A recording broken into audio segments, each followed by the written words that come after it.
ಜೈ ಶ್ರೀರಾಮ್. ಎಲ್ಲರಿಗೂ ನಮಸ್ಕಾರ. ಸಣ್ಣ ಕಥೆ, ಒಳ್ಳೆಯ ಸಂದೇಶ.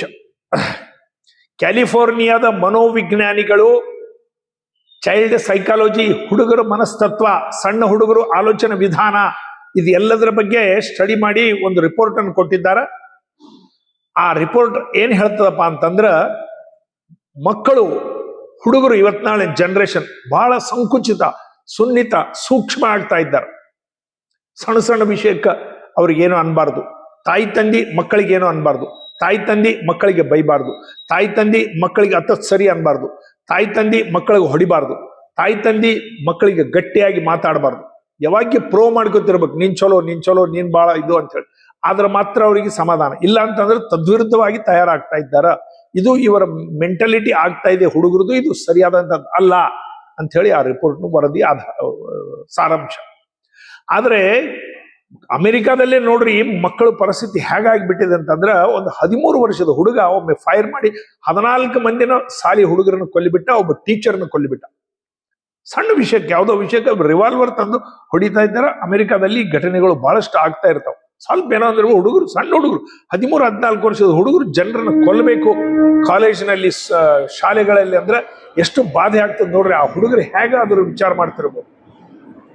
ನಮ್ಮ ದೇಶದಲ್ಲಿ ಸಹಿತ ಮೊನ್ನೆ ಹರಿಯಾಣದಲ್ಲಿ ನೋಡಿದೆವು, 12, 14, 16 ವರ್ಷದ ಹುಡುಗಿಯರು, ಪಾಪ ಹೆಣ್ಮಕ್ಳು, ಫೋನ್ ನೋಡ್ಬೇಡ್ರಮ್ಮ, ಫೋನ್ ಚಲೋ ಅಲ್ಲ, ಫೋನ್ ಬಾಳತ್ತು ನೋಡ್ಬೇಡ್ರಿ ಅಂತ ಹೇಳಿದಕ್ಕೆ ಒಂದು ಲೆಟರ್ ಬರೆದಿಟ್ಟು 3 ಮಂದಿ 9ನೇ ಅಂತಸ್ತಿಂದ ಬಿದ್ದು ಸತ್ತೋದು, ಪ್ರಾಣ ಕೊಟ್ಟು ಬಿಟ್ರು 3 ಮಂದಿ. ಏನ್ ಮಾಡ್ಬೇಕು? ತಾಯಿ ತಂದಿ ಕರ್ತವ್ಯ ಏನು? ಮಕ್ಕಳಿಗೆ ಅತ್ತಂತ ಸರಿ ಅಂದ್ರೆ ಈ ರೀತಿ ಸ್ವಭಾವ ಯಾಕಾಗಿದೆ? ಅದರಲ್ಲಿ ಕೇವಲ ಮಕ್ಕಳು ತಪ್ಪಲ್ಲ, ತಾಯಿ ತಂದಿದ್ದು ಕೂಡ ತಪ್ಪಲ್ಲ. ನಾವು ಆ ರೀತಿ ಬೆಳೆಸ್ತಾ ಇದ್ದೀವಿ. ತಾಯಿ ತಂದಿ ಬಹಳ ಜನರು, ಇಲ್ರಿ ಅವ ಬಹಳ ಸೆನ್ಸಿಟಿವ್ ಇದ್ದಾನ, ಇಲ್ರಿ ಅವನಿಗೆ ಅದೇ ಪ್ಲೇಟ್ ಬೇಕ್ರಿ, ಇಲ್ರಿ ಅವನು ಬೋರ್ನ್ವಿಟಾ ಕುಡಿದಿಲ್ರಿ, ಅವನಿಗೆ ಹಾರ್ಲಿಕ್ಸ್ ಬೇಕಾಗ್ತದ್ರಿ, ಇಲ್ರಿ ಅವನಿಗೆ ಆ ರೂಮ್ನಲ್ಲಿ ಯಾರಿಗೂ ಕೊಡೋದಿಲ್ರಿ, ಅವ್ನು ಶೇರ್ ಮಾಡೋದಿಲ್ರಿ, ಇಲ್ರಿ ಅವ್ನು ಯಾರ ಜೊತೆಗೆ ಮಾತಾಡೋದಿಲ್ರಿ. ಅವನು ಪ್ರೋ ಮಾಡಿ ಅವ್ನು ಹಾಗ್ರಿ, ಅವ್ನು ಹೀಗ್ರಿ ಅಂತ ಹೇಳಿ ದೊಡ್ಡಿಸ್ತನಕ್ಕೆ ಹೇಳ್ತಾ ಇರ್ತೀವಿ. ಕಿವಿ ಹಿಡಿದು 2 ಕಪಾಳ ಕೊಡೋದು, ಮಾಮ ಬಂದನ ಕೂಡು, ಅಲ್ಲಿ ಬಗಲ ಕೊಡು, ಮಾತಾಡು, ಅವೇಕಿದೆ ನೀರು ತಂದು ಕೊಡು ಅಂತ ಹೇಳಿ ಹೊಡಿತಕ್ಕಂಥ ಇದು ಕಮ್ಮಿ ಮಾಡಿಬಿಟ್ಟಿದ್ದೀವಿ. ಅವ್ರಿಗೆ ಮಾತಾಡು, ಸಾರಿ ಹೇಳು, ಅದ್ರ ಒಳಗೆ ಹಾಗೆ ಹೋಗ್ಬಿಟ್ಟು ಬಂದಾಗ ನೋಡಿದಿ ಅವ್ರ ಕೈಗಿನ ಚೀಲ ಇಸ್ಕೋಬೇಕಾಗಿತ್ತು, ಕೂಡ ಅಂತ ಹೇಳ್ಬೇಕಾಗಿತ್ತು.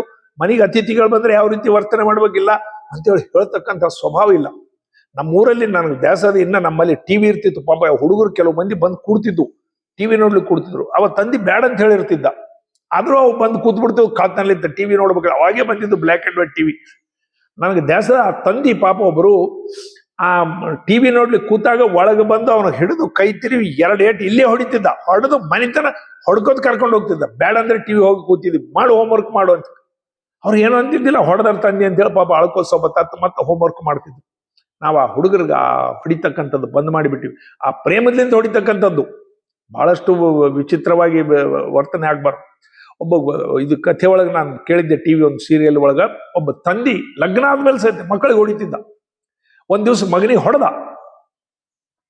ಹೊಡೆದ್ಮೇಲೆ ತಂದಿ ಹೊಡೆದ, ಮಗನಿಗೆ ಹೆಣತಿ ಎದುರೇ ಹೊಡೆದ. ಪಾಪ ರಾತ್ರಿ ಅವ ರೂಮ್ನಲ್ಲಿ ಕೂತಾಗ ಅಳ್ಳಿಕತ್ತಿದ್ದ. ಅವನು ಹೆಣತಿ ಅಂತಾಳ, ಏನ್ರಿ ಅಪ್ಪನೇ ಹೊಡೆದಾರಲ್ಲಿ ಯಾಕೆ ಅಳ್ತೀರಿ? ಹೋಗ್ಲಿ ಬಿಡ್ರಿ, ನೀವು ಯಾವಾಗ ಆಳೋರಲ್ಲ, ಈ ಸಲ ಯಾಕೆ ಅಳ್ಳಿಕತ್ತೀರಿ? ನಿಮ್ ತಂದಿನೇ ಹೊಡೆದಿದ್ದಲ್ಲಿ, ನಿಮ್ಗೆ ಚಲೋದ್ರ ಸಲುವಾಗಿ ಹೊಡೆದಿದ್ದಾರೆ, ಯಾಕೆ ಅಳ್ತೀರಿ ಅಂದ್ರೆ ಅತ್ತ ಹೆಣತಿ ಹೇಳ್ತಾನೆ, ಇಲ್ಲ ನಾನು ಅಪ್ಪ ಹೊಡೆದಾನಂತ ಅಳ್ಳಿಕತ್ತಿಲ್ಲ, ಅಪ್ಪ ಯಾವಾಗ ಜೋರಾಗಿ ಹೊಡಿತಿದ್ದ, ಗಟ್ಟಿಯಾಗಿ ಹೊಡಿತಿದ್ದ. ಈ ಸಲ ಬಹಳ ಮೆಲ್ಲಕ್ಕೆ ಹೊಡೆದಾನ, ಈ ಸಲ ಬಹಳ ಮೆತ್ತ ಹೊಡೆದಾನ. ಆತಗೇನೋ ಕೈ ತ್ರಾಸಾಗ್ಯದೋ ಏನೋ, ಆತನ ಆರೋಗ್ಯ ಕ್ಷೀಣಿಸ್ತದೆ ಏನೋ, ಆತಗೇನಾದ್ರೂ ಸಮಸ್ಯೆಗಳು ಬಂದಾವ ಏನೋ, ಆರೋಗ್ಯ ಸಮಸ್ಯೆಗಳು. ಇಲ್ಲಾಂದ್ರೆ ಎಷ್ಟು ಜೋರಾಗಿ ಹೊಡಿತಿದ್ದೆ ನಮ್ಮಪ್ಪ, ಹೊಡೆದಿಲ್ಲ, ಬಹಳ ಮೆತ್ತ ಹೊಡೆದಾನ ಅಂದ್ರೆ ನೋಡ್ರಿ, ತಂದಿ ಹೊಡೆದ್ರ ಸಹಿತ ತಂದಿ ಆರೋಗ್ಯ ಬಗ್ಗೆ ಆಲೋಚನೆ ಮಾಡ್ತಕ್ಕಂಥ ಮಕ್ಕಳು. ಅಂಥ ಒಂದು ಪರಂಪರಾದವರು ನಮ್ಮವ್ರು ಇದ್ರು. ದುರ್ಭಾಗ್ಯವಾಗಿ ಇತ್ತ ಸರಿ ಅಂದ್ರೆ ಆತ್ಮಹತ್ಯೆ ಮಾಡ್ಕೊಂಡ್ ಹೋಗಿದ್ದಾರೆ. ತೆಲಂಗಾಣದಲ್ಲಿ ನೀವು ನೋಡಿರ್ಬೋದು, ಒಂದು ಹುಡುಗರು ರಿಸಲ್ಟ್ ತಪ್ಪಾಗಿ ಬಂತು, ಸರಿಯಾಗಿ ಬರ್ತಕ್ಕ ರ್ಯಾಂಕ್ ಬರೋರು ಫೇಲ್ ಅಂದ್ರು, ಫೇಲ್ ಆದವ್ರು ರ್ಯಾಂಕ್ ಅಂದ್ರು. ಗವರ್ನಮೆಂಟ್ ಹೇಳ್ತು 2 ದಿವಸದಲ್ಲಿ ಸರಿ ಮಾಡ್ತೀವಿ, ಯಾರು ಗಾಬರಿ ಆಗ್ಬೇಡ್ರಿ ಅಂತೇಳಿ. ಅದು ಹೇಳೋದ್ರೊಳಗಾಗಿ 23 ಮಕ್ಕಳು ಆತ್ಮಹತ್ಯೆ ಮಾಡ್ಕೊಂಡ್ಬಿಟ್ಟು, ನಾವು ಫೇಲ್ ಆದೇವು ಅಂತ. ಸರ್ಕಾರ ಹೇಳದ ರಿಸಲ್ಟ್ ತಪ್ಪಾಗ್ಯದ, ಕಂಪ್ಯೂಟರ್ ತಪ್ಪದ, ನಿಂದ್ರಿ 2 ದಿವಸ ಅಂದ್ರು ನಿಂದ್ರಲಿಲ್ಲ, ಸತ್ತೇವು ನಾವು, ಫೇಲ್ ಅನ್ಕೊಂಡು ಸತ್ತು. ನಾವು ಹುಡುಗರನ್ನ ಪ್ರೂವ್ ಮಾಡಿದ್ರೆ 98 ಇಲ್ರಿ ಅಂತ ಯಾವಾಗ 98 ತಗೋತಾನ್ರಿ. ಈ ಸಲ ಯಾಕೋ ಮ್ಯಾಥ್ಸ್ ಒಂದು 97 ಬಂದದ್ರಿ. ನೀವು ಆತನಕಿನ ನೀವೇ ಹೇಳ್ತಾರೆ 97, 98 ಏನೋ ಪಾಸ್ ಆಗ್ಯಾರ ಫೇಲ್ ಆಗ್ಯಾರ ನಡೀತದ ಅಂಬ ಹೇಳ್ತಕ್ಕಂಥದ್ದು ಅಭ್ಯಾಸ ತಂದೆ ತಾಯಿ ಕೂಡ ಹಾಯ್ಕೋಬೇಕು. ಒಂದು ಕ್ಯಾಲಿಫೋರ್ನಿಯಾದ ಒಂದು ಉದಾಹರಣೆ, ಒಬ್ಬ ಶ್ರೇಷ್ಠ ವ್ಯಕ್ತಿಗಳು, ಅವ್ರ ಹೆಸರು ಹೇಳಬಾರ್ದು, ನಾನು ಇದಕ್ಕಿಂತ ಮೊದಲು ಕೂಡ ಒಮ್ಮೆ ವಿಡಿಯೋದಲ್ಲಿ ಹೇಳಿದ್ದೆ, ಈಗ ಇದಕ್ಕೆ ಸಂಬಂಧ ಅದ ಅಂತೇಳಿ ಹೇಳ್ತಾ ಇದ್ದೀನಿ.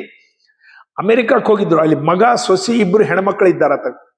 ಇಬ್ರು ಹೆಣ್ಮಕ್ಳು ಕಾಲೇಜ್ಗೆ ಹೋಗ್ತಾರೆ. ಒಬ್ಬ 18 ಒಂದು 20 ವರ್ಷದ ಹುಡುಗಿಯರು. ಒಂದ್ ದಿವಸ ಎಲ್ಲರೂ ಮುಂಜೆ ಟಿಫಿನ್ ಕೂತಿದ್ರು. ಟಿಫಿನ್ ಆಯ್ತು, ತಾಯಿ ಮಕ್ಕಳಿಗೆ ಹೇಳಿದ್ಲು ಹಾಲು ಕುಡ್ದು ಹೋಗ್ರಿ. ಮಕ್ಕಳಂದು ಒಲ್ಲೆ, ಇಲ್ಲ ಕುಡ್ದು ಹೋಗ್ರಿ. ಒಲ್ಲೆಮ್ಮ, ಕುಡೀರಿ ಒಲ್ಲೆಮ್ಮ. ಈ ಜಗಳ ನಡೀತು, ಕುಡೀರಿ ಒಲ್ಲೆ ಕುಡೀರಿ ಒಲ್ಲೆ. ಅವಾಗ ಮಾವ ಹೇಳ್ದ, ಹೋಗ್ಲಿ ಬಿಡಮ್ಮ, ಯಾಕೆ ಜಿದ್ದು ಮಾಡ್ತೀವಿ, ಟಿಫಿನ್ ಮಾಡ್ಯಾರಲ್ಲ, ಹೊರಗೇನೋ ಕೂಲ್ ಡ್ರಿಂಕ್ಸ್ ಅವು ಇವು ಕುಡಿತಿರ್ತಾರ, ಬಿಟ್ಟು ಬಿಡು ಅಂತ. ಇಲ್ಲ ಮಾವ, ದಯಮಾಡಿ ನೀವು ಇದ್ರಾಗ ಬರ್ಬೇಡ್ರಿ, ನೀವು ಸುಮ್ಮನಿರ್ರಿ. ಜಬರ್ದಸ್ತಿ ಮಾಡಿ ಕುಡಿಸ್ಕೊಟ್ಟು ಕಳಿಸಿದ್ರು. ಕುಡಿದು ಹೋದು ಹಾಲು ಹುಡುಗರು. ನಂತರ ಮಧ್ಯಾಹ್ನ ಆಕಿ ಸೊಸೆ ಮಾವಿಗೆ ಹೇಳ್ತಾಳ, ಮಾವ ಈ ವಿಷಯ ನಿಮಗೆ ಹೇಳಬೇಕು ಹೇಳಬಾರ್ದು ನಂಗೆ ಅರ್ಥ ಆಗ್ತಾ ಇಲ್ಲ. ಹೇಳಲಿಲ್ಲ ಅಂದ್ರೆ ನನ್ನ ಮನಸ್ಸಿನಲ್ಲಿ ಬಾಧೆ ಹಾಗೆ ಉಳಿದು ಬಿಡ್ತದೆ, ಅದಕ್ಕೆ ಹೇಳಬೇಕಂತ ಅನ್ಕೊಂಡಿದ್ದೀನಿ. ಏನೂ ಇಲ್ಲ, ನಮ್ಮ ಸಂಸ್ಕೃತಿ, ಅಮೆರಿಕದ ಸಂಸ್ಕೃತಿ ಇಷ್ಟು ಕಲ್ಚರ್ ಕೆಟ್ಟೋಗ್ಯದ, ಅದಕ್ಕೆ ಅವ್ರು ನಮ್ಮ ಹುಡುಗರು ಅಡ್ಯಾಪ್ಟ್ ಆಗಿ ಹೋಗ್ಬಿಟ್ಟಿದ್ದಾರೆ. ಹೊರಗೆ ಹುಡುಗರು ಏನ್ ಮಾಡ್ತಾರ, ಹೆಣ್ಣು ಹುಡುಗರು ಎಲ್ಲಿ ಹೋಗ್ತಾರ, ಯಾರ ಜೊತೆಗೆ ತಿರುಗಾಡ್ತಾರ, ನಮಗೆ ಸಂಬಂಧ ಇಲ್ಲ. ಗರ್ಭವತಿಯಾಗಿ ಮನೆಗೆ ಬರಬಾರದು ಅಂತ ಹೇಳಿ ಒಂದು ಟ್ಯಾಬ್ಲೆಟ್ ನ ಅದರಲ್ಲೇ ಹಾಕ್ತಾ ಇದ್ದೀವಿ. ಆಕೆ ಗರ್ಭ ಧರಿಸಿ ಮನೆಗೆ ಬರಬಾರ್ದು ಅಂತ ಹೇಳಿ ಒಂದು ಟ್ಯಾಬ್ಲೆಟ್ ಹಾಕಿ ಹಾಲು ಕುಡಿಸ್ತೀವಿ, ಹಾಲ್ನಾಗ ಒಂದು ಟ್ಯಾಬ್ಲೆಟ್ ಹಾಕ್ತಿವಿ. ಮಾವು ಕಣ್ಣಲ್ಲಿ ನೀರು ಬಂತು. ಎಷ್ಟು ಸಂಸ್ಕೃತಿ ಸಭ್ಯತಾ ಇರ್ತಕ್ಕಂಥ ಇದು ಇವತ್ತಿನ ದಿವಸ ಭ್ರಷ್ಟೆದ್ದು ಹೋಗಿದ್ದಾರ. ದುರ್ಭಾಗ್ಯವಾಗಿ ಇದು ಸಂಸ್ಕೃತಿ ನಮ್ಮ ದೇಶಕ್ಕೂ ಬರ್ತಾ ಇದೆ. ಇದು ನಾವೆಲ್ಲರೂ ಚಿಂತೆ ಮಾಡ್ತಕ್ಕಂಥ ವಿಷಯ. ನೋಡ್ರಿ, ಗರ್ಭವತಿಯಾಗಿ ಮನೆಗೆ ಬರಬಾರ್ದು ಅಂತ ಹಾಲಿನಲ್ಲಿ ತಾಯಿ ಟ್ಯಾಬ್ಲೆಟ್ ಹಾಕಿ ಮಕ್ಕಳಿಗೆ ಕೊಡ್ತಾರ. ಏನಾನ ಮಾಡಿಕೊಳ್ಳು, ಹೊರಗೆ ಹಾಳಾಗಿ ಹೋಗ್ಲಿಕ್ಕೆ ಬೇಕಾಗಿಲ್ಲ. ಇಷ್ಟು ಸುನ್ನಿತ ಆಗ್ಬೇಡ್ರಿ. ಹುಡುಗರೆಲ್ಲರೂ ತಂದೆ ತಾಯಿ ಗೌರವ ಮಾಡ್ರಿ. ತಂದೆ ಒಂದೇಟು ಹೊಡೆದಾನಂದ್ರೆ ನಿಮ್ ಚಲೋದ್ರ ಸಲುವಾಗಿ. ತಂದೆ ಯಾವಾಗ ಮಕ್ಕಳಿಗೆ ಪ್ರೋವ್ ಮಾಡಬಾರ್ದು. ಮಕ್ಕಳು ನನ್ನ ಮಗ ಹಾಗ, ನನ್ನ ಮಗ ಹೀಗಂತ ತಂದೆ ಅನ್ಬಾರ್ದು. ಬುದ್ಧಿಲ್ರಿ, ಹಿಂಗೆ ಮಾಡ್ತಾನ್ರಿ, ಎಲ್ಲ ಕೆಲಸ ಕೆಡಿಸಿರ್ತಾನ್ರಿ, ಅವ್ನಿಗೆ ತಿಳಿದಿರಿ, ಹಿಂಗ ಅನ್ಕೋತಿರ್ಬೇಕು. ಅನ್ಕೋತಿದ್ರೆ ಮಕ್ಕಳು ದೊಡ್ಡವ್ರಾಗ್ತಾರೆ. ಮಗ ಬಹಳ ಚಲೋ ಅಂತ ತಂದೆ ಅಂದ್ಬಿಟ್ರೆ ಅವನು ಅಲ್ಲಿಗೆ ನಿಂತು ಬಿಡ್ತದ ಅವನ ಡೆವಲಪ್ಮೆಂಟ್. ನಮ್ಕಿನ ಶ್ರೇಷ್ಠ ಆಗ್ಬೇಕು, ನಮ್ಕಿನ ಉನ್ನತ ಆಗ್ಬೇಕು ಮಕ್ಕಳು. ಆ ಭಾವನೆಯಿಂದ ನಾವು ತಂದೆ ಮಕ್ಕಳಿಗೆ ಏನು ಅನ್ಬಾರ್ದು. ತಾಯಿ ಪ್ರೋ ಮಾಡ್ತಾ ಇರ್ತಾಳ, ಪರವಾಗಿಲ್ಲ ನನ್ನ ಮಗ ಹಾಗ ಈಗ ಅಂದ್ರೆ ತಾಯಿ ಕರುಣೆ ಪ್ರೇಮ ಅದು ಬೇರೆ. ಆದ್ರೆ ತಂದೆಯನ್ನು ಮಗನ ಪ್ರೋ ಮಾಡಬಾರ್ದು. ಇದು ಎಲ್ಲರೂ ಯೂತ್ಸ್ ತಿಳ್ಕೊಡ್ರಿ. ತಂದೆ ತಾಯಿ ಹೊಡೆದ್ರು ಗೌರವ ಮಾಡ್ರಿ, ಅವರಿಗೆ ಎಂದೂ ಸಣ್ಣ ವಿಷಯಕ್ಕೆ ಗಾಬರಿ ಆಗ್ಬೇಡ್ರಿ. ಭಾರತ್ ಮಾತಾಗಿದೆ. ಎಲ್ಲರಿಗೂ ನಮಸ್ಕಾರ.